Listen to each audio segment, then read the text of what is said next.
ナ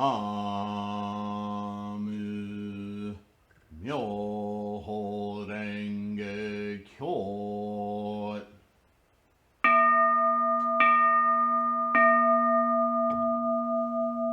ナム妙法蓮華経。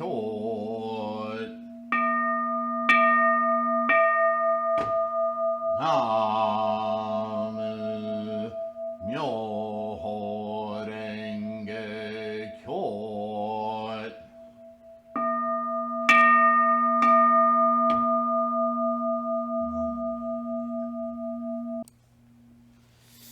Namo Myoho Renge Kyo. How are you today?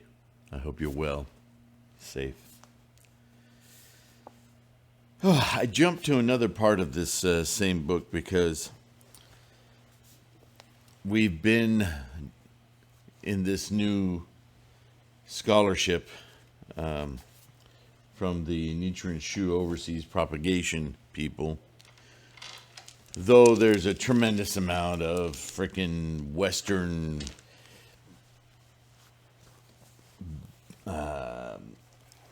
ideas of spiritual work being somehow attached to this Western rhetoric of faith, soul, praying, all this crud that has all this charisma of self and other. It doesn't belong anywhere in Buddhist scholarship. Nowhere. But here it is, constantly being bubbling up in here. And I have to believe that these people know better. That the only reason these transcribers or these translators, the people who print these translations to a Western audience specifically, are trying to speak in a language they don't understand. They think that by using these magical terms that they'll reach a Western audience better. Look, Buddhism is about reason and rationale, about real experience. This has to stop. This is why I published a whole series of all of the Gosho Zenshu with language corrected, very carefully, analyzing Nichiren's meaning in everything he wrote, being careful not to distort his meaning exactly as these translators should have, and removing that westernized, abhorrent translation of these mystical forces. It just doesn't belong in Buddhism. All right, I'm going off again. I've had a rough morning. My mother, a little 87-year-old woman, has been, her life has been hacked on her computer. Some unscrupulous people out there will take advantage of the elderly, getting them engaged in conversation. People, older people, what we do when we get old is we're so starved for attention and relationship that if somebody's willing to engage us, we'll tell them everything.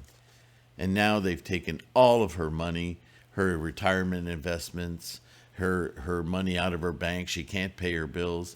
She's in a moment of great stress.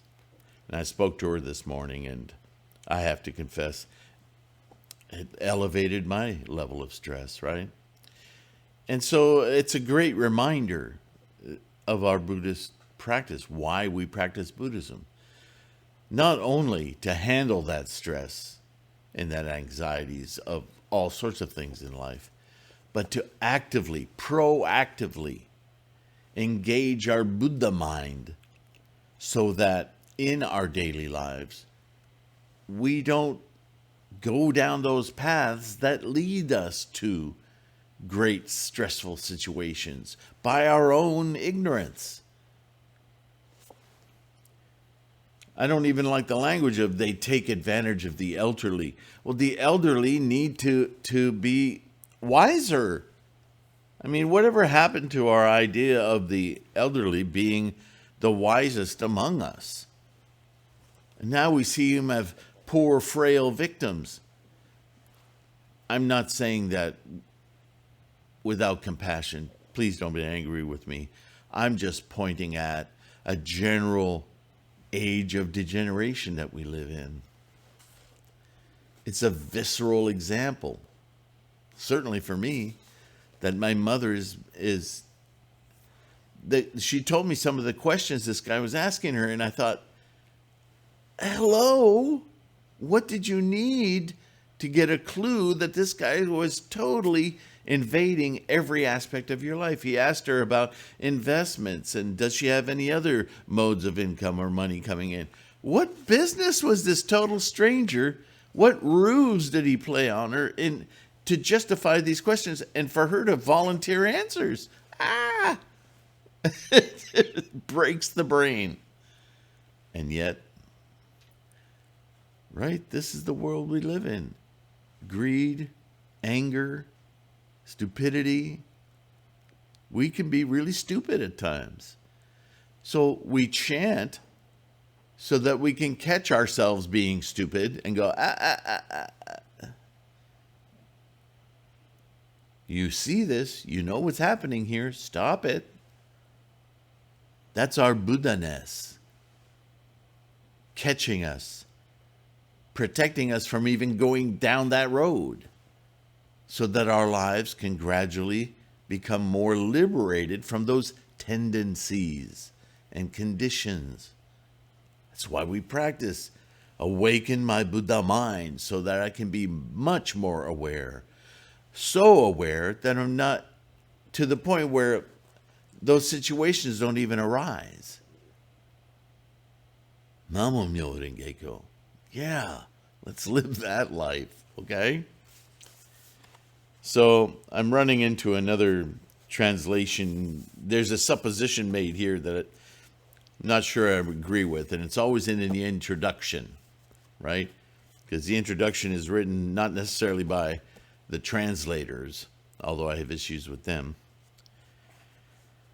In this introduction, and I'll just read it, the lengthy letter addressed to lay priest Soya Kyoshin and Ota Kingo, or Jomyo, preaches the doctrine of the 5 principles as a guideline for propagation while requesting cooperation in collecting sutras and books. So these are fellow scholars Nichiren's having a dialogue with, and he's teaching, right? He's teaching them about the correct practice of Shakyamuni Buddha, the Lotus Sutra. And as he's doing that, he's also requesting of them some study materials and so forth. And this is the guy we need to emulate, right? He's giving us the perfect example. Somebody who is assiduous in his practice. His resolution is super strong. And yet, he still continues to study. Because we're never completely convinced. That's samsara. We always have to work on witnessing our highest potentials, manifesting our highest potentials, mind states, yeah? And that also includes being able to be an effective communicator. When somebody asks Nichiren a question, he wants to be able to, obviously, quote from here, there, and everywhere to demonstrate that he doesn't need to be right. All he has to do is point out all the places throughout history since Shakyamuni first started talking about this, sharing it, that makes it obvious how to do this correctly. No fluff, no addition, right? So this revolves around something I've talked to you about before, is teaching. What is that? Because ultimately we self-teach. Nobody teaches you anything, truly. What you learn is on the basis of your awareness, your tendencies, the way you hear specific words, the way you pay attention to your own thoughts.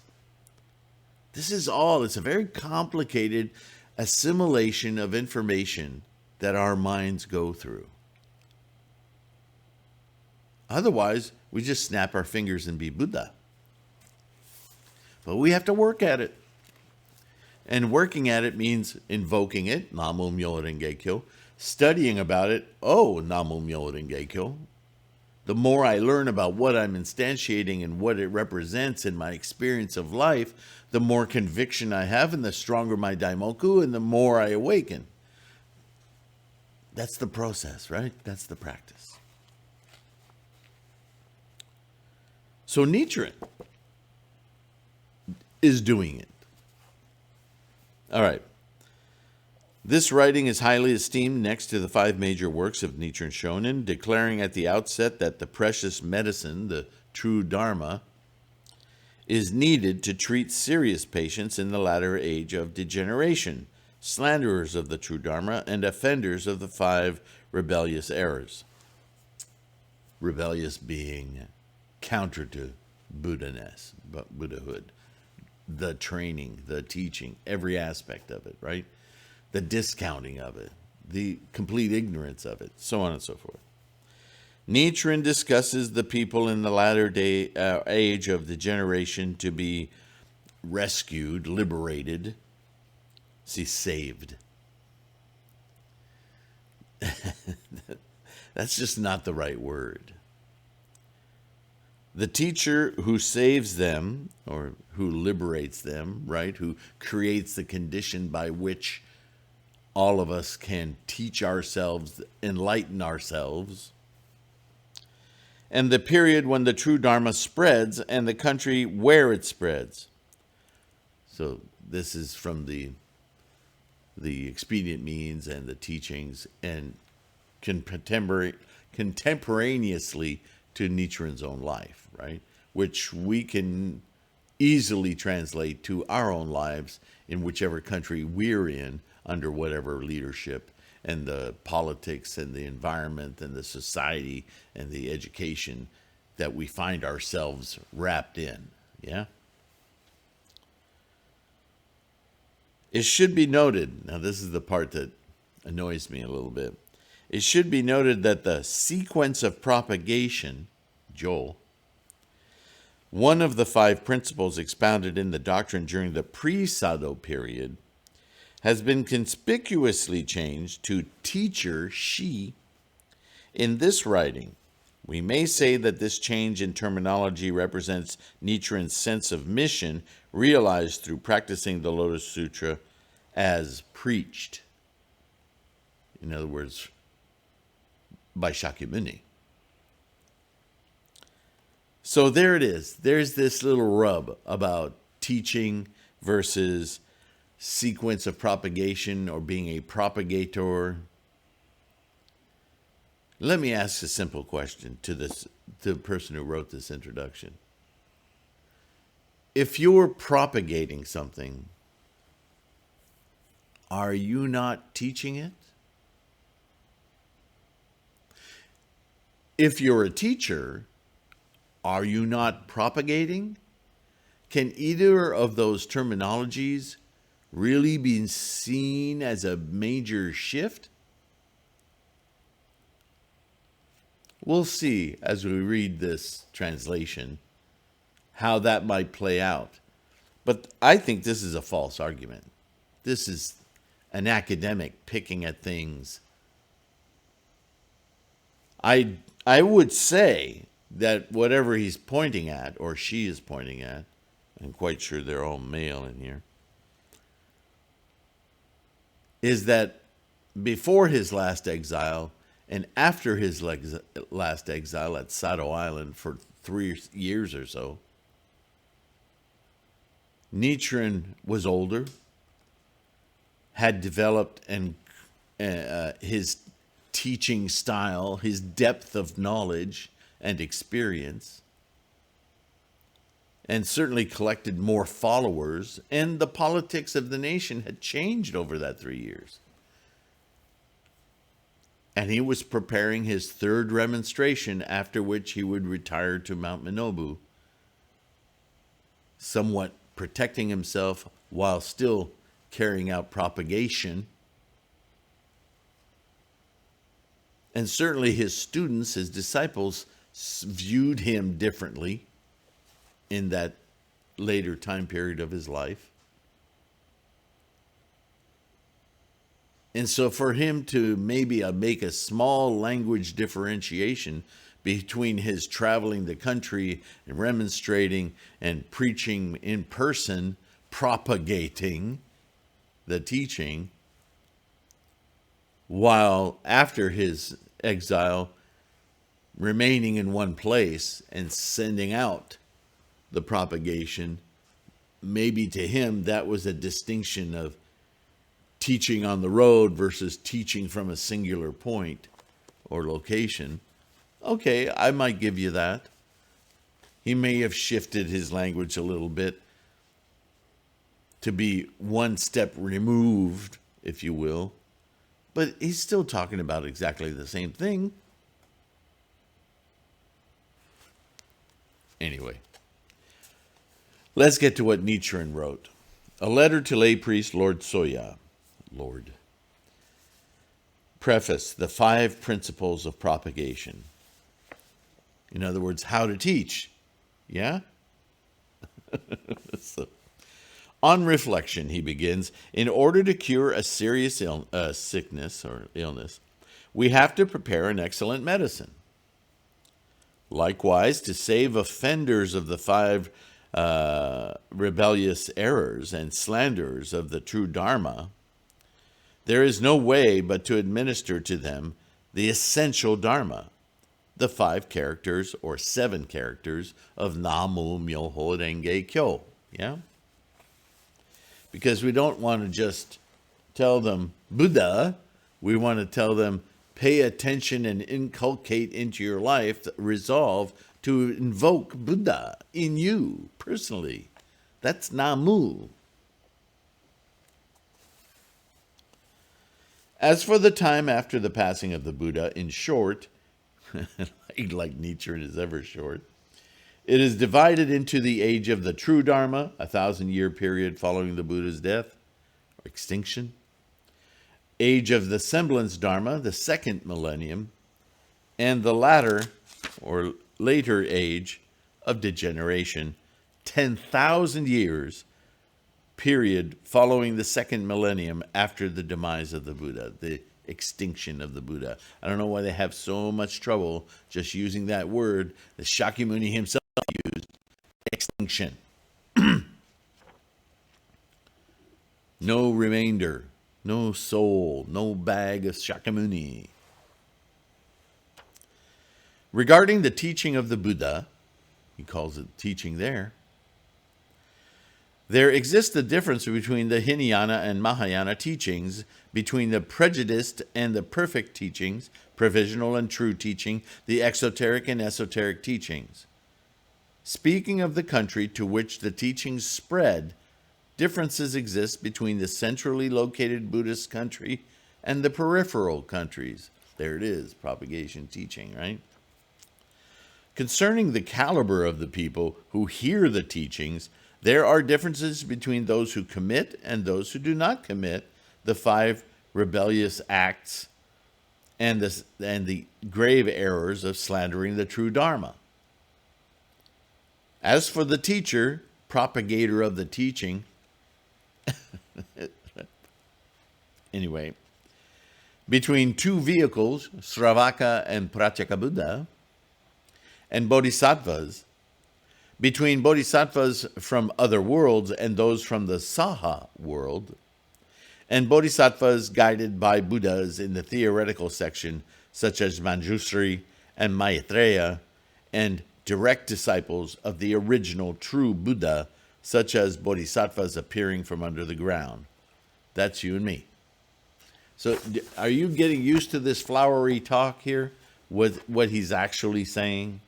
When Nichiren says, there's a difference between the unenlightened teacher and sage teacher, just like there's a difference between the 2 vehicles, Sravaka and Pratyekabuddha, and bodhisattvas, just as much as there's a difference between bodhisattvas from other worlds, in other words, personages, capabilities, potentials, bodhisattvas, versus or as compared to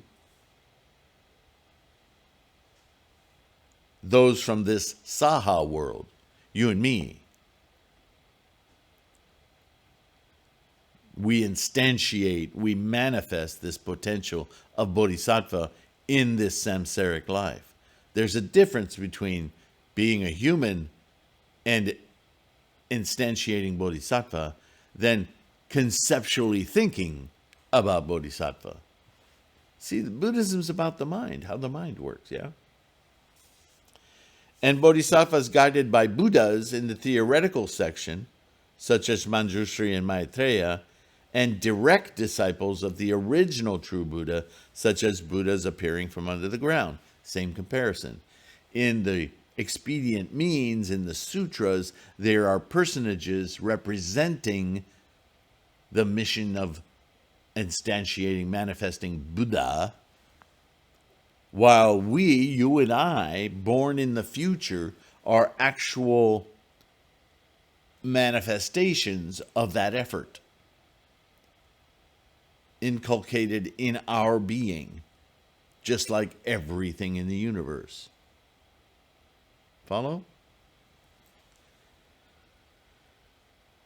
Accordingly, the four reliances, the four categories of bodhisattvas, whom Buddhists relied on for guidance after the extinction of the Buddha, propagated the Dharma in accordance with what was transmitted from the Buddha without preaching arbitrarily. They just followed the words of Shakyamuni, wrote. Well, that's how they learn a song, right? Repetition, memorization. How could they teach any other way?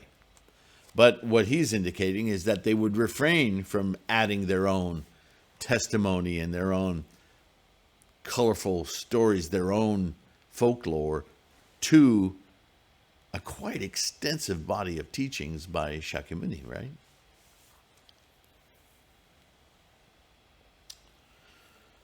So this is labeled Chapter 1, the Lotus Sutra and the Caliber of People. I guess you know what we're going to read about here, right? Capacity and time. Just a prediction.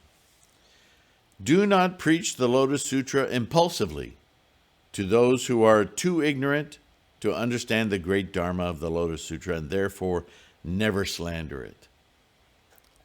So this is the first rule of propagation. Don't just run around chanting this all over the place in airports, handing people flowers and telling them to repeat Namo Myo Renge Kyo. Take a moment to create a relationship with a person so that they're at least open to, prepared to hear what you have to say about the correct practice of Buddhism. Some people won't want to hear it at all. You can't force it into people. And this is something several groups and sects have a lot of problems with. They characterize Nichiren as a warrior who breaks the bones of other people's thinking in order to force them to practice Buddhism correctly, or to practice Buddhism at all, right? Shakubuku. What they fail to understand is that Shakubuku is necessary with other Buddhists who are practicing incorrectly. They have to have their minds torn away from the illusions and destructive teachings that they're promoting, because that's an active cancer against Buddhism entirely. Yeah, Shakubuku, you have to force them to look strongly at what they believe and change their minds to correctly practice Buddhism. This is a big part of Nichiren's life, right? He's got all these major schools of Buddhism around him that are destroying Japan, destroying the minds of the people under the guise of Buddhism. That requires tremendous effort to prove to those people that what they're doing is incorrect and put them on the correct path. Shakubuku, all the way, got it. So this statement is speaking directly to that and saying non-Buddhists, people who don't know anything about Buddhism, You can't just run up to them and shove this down their mind. People have to be open to it so that they can have the capacity to understand what you're talking about. If someone isn't open to it, they won't have the capacity to understand what you're talking about. And you, in fact, are then guilty of not respecting the practice. That's what that means. Instead, preach it by all means to those who are evil and slanderers of the Lotus Sutra. The sutra preaches the true Mahayana teaching. They're Buddhist, but they're practicing incorrectly. Yeah, nail them. You got to fix them because it's incumbent upon you. That's your environment. It's a reflection of you. Of course you have to correct it.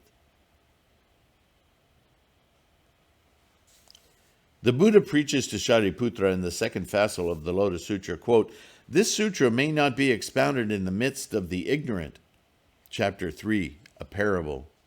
And to the 80,000 great bodhisattvas, such as Medicine King Bodhisattva in the fourth facile, quote, "This sutra is the Dharma secretly treasured by Buddhas, which may not be shared with people at random," end quote. Right? What do we know ignorant means in these texts? They simply don't know about Buddhism. You can speak to those people, but you have to cultivate them and slowly check them out for their willingness and see if they're even interested before you then dive into the practice. Doesn't that make sense?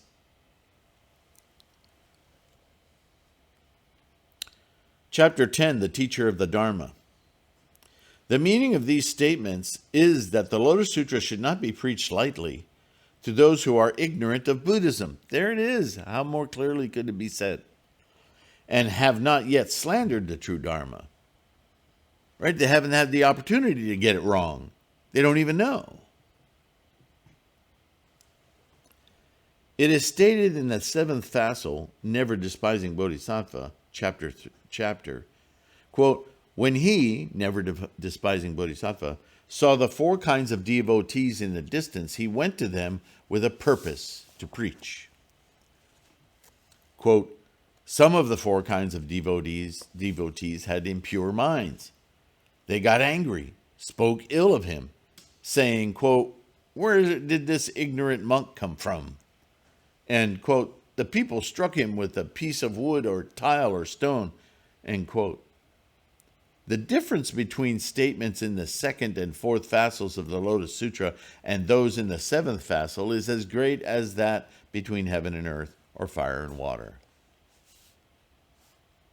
It totally makes sense, right?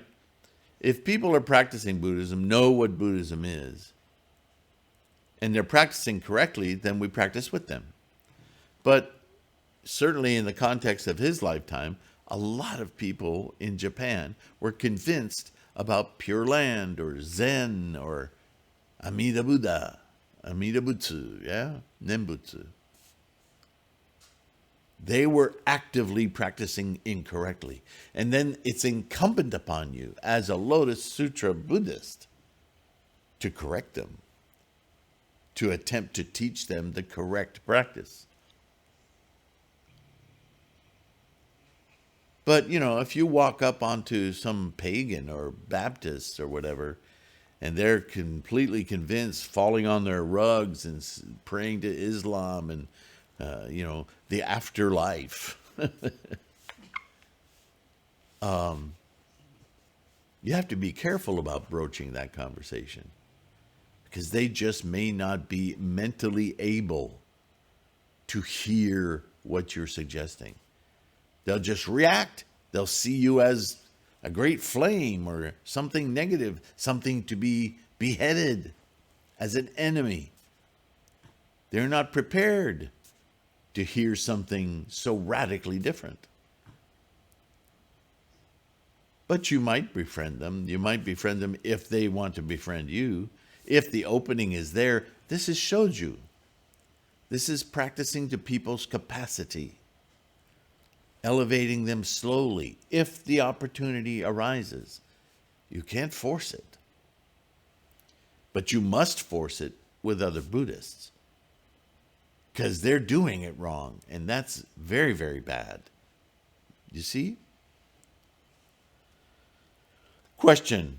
Of the two ways of propagation preached in this sutra, which should we follow in order to spread the teaching of this sutra? Answer. I do not think I should interpret them arbitrarily. There are many references to them in the writings of Grandmaster Tendai and Malo, who listened to the Buddha preaching at the Lotus Sutra on Mount Sacred Eagle. Let me cite one or two here. So, Nichiren is acknowledging, as Shakyamuni does throughout all of his teachings, that people are different and situations are different. So he's going to go through some of the examples from the scholarship itself. The words and phrases of the Lotus Sutra, Facile 10, says, quote, a question was asked whether never disparaging Bodhisattva was in such a hurry in preaching the Lotus Sutra while the Buddha had not expounded it for 42 years after appearing in the world.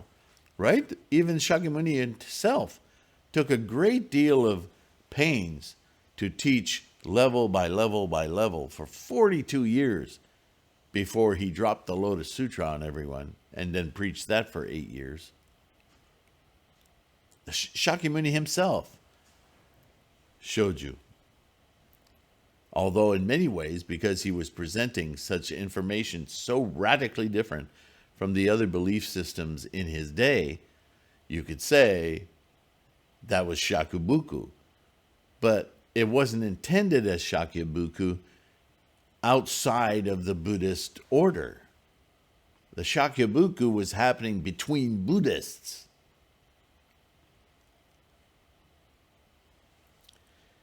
It was answered that the Buddha preached the Hinayana teaching first for the people who had possessed the seed of Buddhahood by listening to the Lotus Sutra in the past life. In other words, they were curious about Buddhism. They had heard something about it. They were open to hearing the teaching. Whereas never disparaging Bodhisattva sowed the seed of Buddhahood by preaching the true Mahayana teaching of the Lotus Sutra for the people who had never heard of the sutra in a past life. So he was teaching Shoju style Buddhism, the culminating teaching of Buddhism, to those who had no predilections, no previous ideas about what Buddhism was. Right? You don't need to take somebody who's never been initiated into Buddhist thought. You don't need to take them through the early stages of teachings, the later stage, because we're in a latter day. We're in the age where people have the capacity already in them. Remember, bodhisattvas of the earth, original enlightenment, we're there. Now, what you might call the remedial stuff, the earlier teachings, the provisional teachings, the expedient means, they're still useful as reference to help us chug along and get deeper insights. But the teaching and the Buddhism we practice is Lotus Sutra. Follow? This interpretation by Grandmaster Tendai means that as we look at the past of those who listened to the pre-Lotus Sutra sutras such as the Flower Garland Sutra preached at the Place of Enlightenment, the Agama Sutras preached in Deer Park, the Sutra of the Great Assembly preached at Daihobo, and the Wisdom Sutra preached at the White Heron Pond, including both the Hinayana and Mahayana and provisional and true teachings, as well as the 4 doctrinal teachings and the 8 teachings, the 4 doctrinal teachings plus the 4 methods of teaching. They had received the pure and perfect seeds of Buddhahood in the eternal past at the time of the eternal Buddha and the great universal wisdom Buddha. Nevertheless, because of their errors of slandering the one vehicle, teaching of the Lotus Sutra, they have been unable to attain liberation, wandering instead around the world of darkness for as long as 500 million dust particle kalpas and 3,000 dust particle kalpas, quote unquote. However, the seed they had received grew gradually until finally the time had come for them to hear the Lotus Sutra on Mount Sacred Eagle and to become aware of the gem, Buddhahood, given by the Buddha in the past. In other words, the original enlightenment. So, see, people can slowly evolve over time, but that yearning for that enlightenment is there. For 40 years or so, till the Lotus Sutra was preached, the Buddha preached the Hinayana and Provisional Sutras to them in order to prepare their capacity to understand, as the Buddha taught that even those who had established a relationship with the Lotus Sutra in their past might speak ill of it for various reasons, because they didn't fully comprehend it, right? Question: how about the bodhisattvas who attained Buddhahood by listening to the distinct and perfect teachings of the Flower Garland Sutra, and the ordinary people who attained enlightenment by hearing the Sutra of Meditation on the Buddha of Infinite Life? What about them? Answer: taking into account the time when they attained enlightenment, they seem to have gained from the merit of the respective sutras. In reality, however, the seed of Buddhahood had been sown in them in the eternal past, either in the 500 million dust particle kalpas or 3,000, whichever hyperbolic definition of time you want to use, in the past, enabling them to attain Buddhahood with the respective provisional sutras as an auxiliary case. In other words, there's never a denial in Shakyamuni's teachings of the Lotus Sutra that the Lotus Sutra is absolutely the only way to attain enlightenment. The purpose of self-practice of the Lotus Sutra is to make it absolutely abundant that anyone, no matter what their state of being in this age, smart, stupid, rich, poor, whatever culture, whatever language, doesn't matter. If you're a sentient being, and insentient, but that's a different conversation. If you're a sentient being, you have a mind, then you have Buddha. You simply need to enact it, invoke it. And the method is Namo Myoho Renge Kyo. It doesn't mean that all the previous teachings never produced anyone with a Buddha realization, even though for Hinayana specifically, Buddha-ness wasn't a part of their actual program. They spoke of Buddha, but their enlightenment was something of the Pratyeka Buddha next step. Really closer to Bodhisattva, but without the propagation aspect of it. Not inculcated into that aspect of Bodhisattva. So it was very limited experience of Buddhahood. After Hinayana, though, Buddhahood is expressed and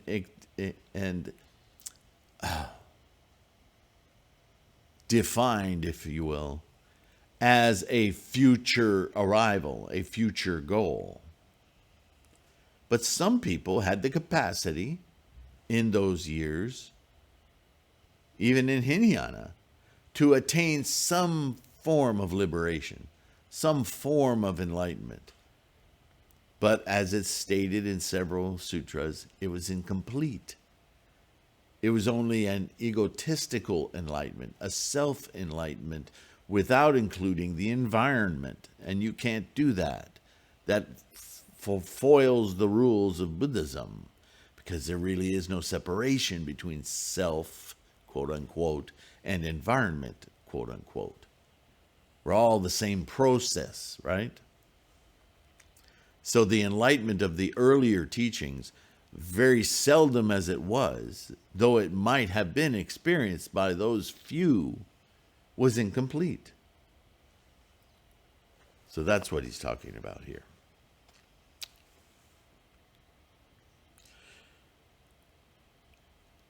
Question: is there any evidence for this claim? Answer. The Lotus Sutra, Facile 5, 15th chapter, on the appearance of bodhisattvas from under the ground, right? Future practitioners of the Lotus Sutra. I have always taught them in their past existences, or existence, ... And as soon as they saw me and heard my preaching in this life, they received my teachings by conviction and confidence, entering into the wisdom of the Buddha. Because this is a self-realizing practice. That's what that's saying. Because of their previous knowledge of Buddhism, because of our study, and because of our time, this time, we are people, sentient minds, with the built-in capacity to realize Buddhahood with very little training. We just simply need to know how to invoke it. This is the incredible simplicity of the Lotus Sutra. As soon as they saw me and heard my preaching in this life, Namo Myoho Renge Kyo, boom. Interpreting this, Grandmaster Tendai states in his Words and Phrases of the Lotus Sutra, quote, people today were taught and received the seeds of Buddhahood in the eternal past. Okay, in other words, our capacity to understand that enlightenment is an integral part of our existence. Doesn't that make more sense, right? Grandmaster Miao Lo, on the other hand, declares that in his annotations on the Words and Phrases of the Lotus Sutra, quote, although it is in the present when people gain the benefit of attaining Buddhahood, the seed of that Buddhahood was sown in the eternal past, in the Big Bang. In other words, this teaching that Buddhahood is a constant, an aspect that is the life engine of this universe. Buddhahood is a state of witnessing that process in action, not separate from, not in another place. You see?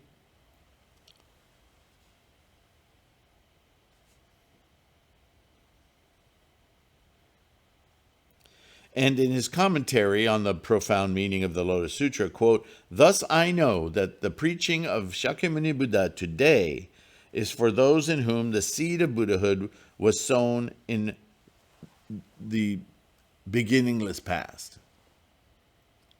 He's obviating something that has been an integral part of everything that manifests of the potential in the universe.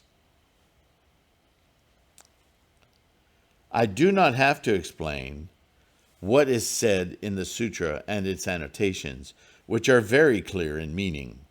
It is like a woman, regardless if she is a royal princess or a maidservant, unless she becomes pregnant by the Son of Heaven, her child will never be the king of a country.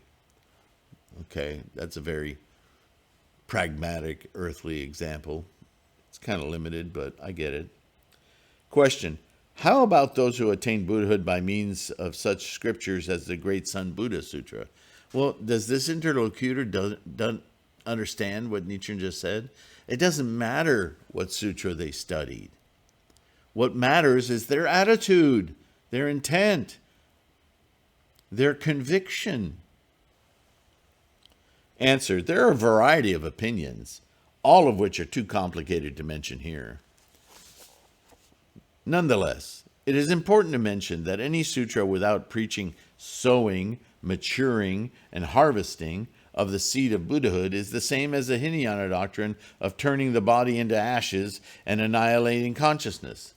It's a very self-ego practice. Unless you understand that you have to cultivate a different state of mind, train your mind, you can't just simply annihilate the body and be a nihilist. Or what's the way he said it in here? Annihilating consciousness. Well, Buddhahood is consciousness. It's like throwing the boat out from underneath you because you found a leak in it. And yet the doctrine of attaining Buddhahood with the present body, asserted by Shingon, true word masters, is like a poor man willfully claiming himself to be king and inviting the death sentence as a result. Shingon masters today are exactly like men such as Wang Mang and Chao Kao, who died in attempts to usurp power. They just wanted the power. They didn't want to do the work. Contemplating the time after the death of the Buddha, the extinction of the Buddha, in light of the capacity of people and method of preaching during the Buddha's lifetime mentioned above, we see the three periods following the passing of Shakyamuni Buddha, the extinction of the Buddha, the ages of the true Dharma, semblance Dharma, and the latter age of degeneration. In the 2,000-year period of the ages of the true Dharma and semblance Dharma, there existed people who had the seed of Buddhahood planted in them, just as in the pre-Lotus Sutra years of 40 years or so. This was the period when care was needed not to preach the true Dharma of the Lotus Sutra arbitrarily. Because they weren't ready. They couldn't understand. Now, however, we live in the latter age of degeneration when those who made connections with the Lotus Sutra during the Buddha's lifetime have gradually dwindled, and people with the capacity to attain Buddhahood by listening to the provisional or true teachings have all disappeared. Thus, this is the time when the seed of Buddhahood of the Lotus Sutra should forcibly be planted, in the same manner as never despising Bodhisattva appearing in the latter age of degeneration, beating the poisonous drum. To Buddhists, it's time to get it right. Stop doing these magical, mystical things. Scholars today, however, are confused with the time and capacity of people to understand and believe the teachings. As a result, some scholars spread the Hinayana teachings, even today, that's going on.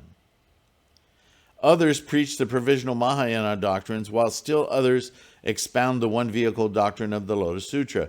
They do not seem to understand the reason why the seed of Buddhahood should be planted with the 5 characters of the Daimoku, or the 7 characters. Yes, the Daimoku is the title, but Namu is essential in the practice of the title. Scholars of the Shingon True Word School are especially confused. Although they praise the Bodhisattva way in contrast to the 2 vehicles, Sravaka and Pratyekabuddha ways, according to the 3 Shingon Sutras, they do not explain why the one vehicle teaching is superior to the 3 kinds of teachings applicable to Bodhisattvas and men of the 2 vehicles. There is no way for anybody to attain Buddhahood immediately with his present body through such Shingon doctrine, not to speak of the possibility of inanimate beings such as grasses and trees attaining Buddhahood. Oh yeah, that's way out of their understanding.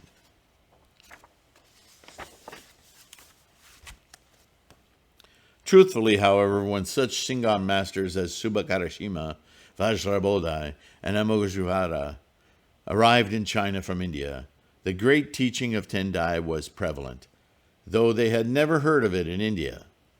Foreseeing it difficult to propagate their cherished sutras, which they brought with them from China, they convinced Acharya Ising to side with them in stealing the Tendai doctrine, incorporating it into such Shingon sutras as the Great Sun Buddha Sutra, right? The great manipulation, the thievery of Subhakarashima and others.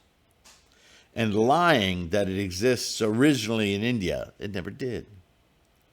All the people of China, the emperor and his subjects, as well as Grandmaster Kobo and Jikaku in Japan, trusted them without discerning their deception. There were other schools as well, though we need not mention them here. Of all the Buddhist masters in China and Japan, Grandmaster Dengyo was the only one who surmised the situation, though he was not yet sure of it.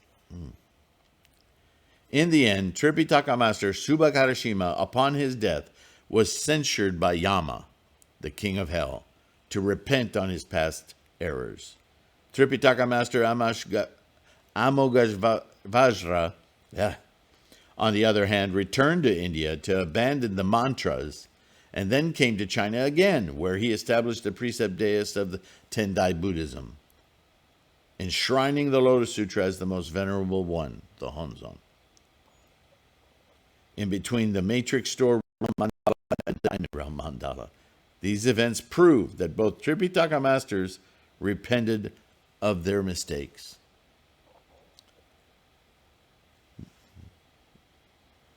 It's getting a little long. 2 more brief questions. Why are the scholars of the Shingon school of Buddhism today unaware of this, or they act like they are? Answer, just as it is said that one cannot see one's own eyebrows, it is not easy to see our own mistakes. Grandmaster Qi Xiang abandoned the 3 discourses school to become a disciple of Grandmaster Tendai. But less learned scholars today do not know this. Fat Sang and Cheng Kuang left the Flower Garland school to seek refuge in Grandmaster Tendai. But scholars of the Flower Garland school do not remember this. Tripitaka Master Xuan, I suspect they didn't talk about it too much either. Tripitaka Master Xuan Chang and Grandmaster Tzu En abandoned the false doctrine of the 5 mutually distinctive natures to move to the one vehicle teaching of the Lotus Sutra, but scholars of the Dharma characteristic school stubbornly refused to admit it. Question, what is your proof for such claims? Study. Answer, some change allegiances in heart, but not in body. Others change allegiances in body, but not in heart. Some change allegiances in both heart and body, while others change allegiances neither in body or in heart. I will explain these in a separate writing. Allow me to bypass them here as they digress from the purpose of writing this letter. Okay. So we'll start with chapter 2 next. I think, though, that you already understand what he was saying there, right? You might be a lot of bad press about the club you're with right now, but you still believe in their principles and what they say. You just go join a different club, but you maintain your beliefs. So you change allegiances in body, but not in mind. Or, you know, people who completely change their minds about what they believe, but they stay in the same place because they like the team that they belong to, right? They change their allegiance in mind, but not in body, right? Simple to understand. All right. Please don't forget to like, subscribe, please, if you're not subscribed already, simply because it helps our propagation. Yeah. We use YouTube to do some work for us, to make sure that other people who are curious about Buddhism can find this channel. And with that, I give you great appreciation for having found this channel and subscribing. And to my patrons who help this channel continue to grow, Namo Myoho Renge Kyo, you're tremendous, and we appreciate you greatly. And I will see you in the next one, chapter 2, right? Namo Myoho Renge Kyo. Take care of your health, please. Be kind to yourself, and I'll see you in the next one. Bye for now.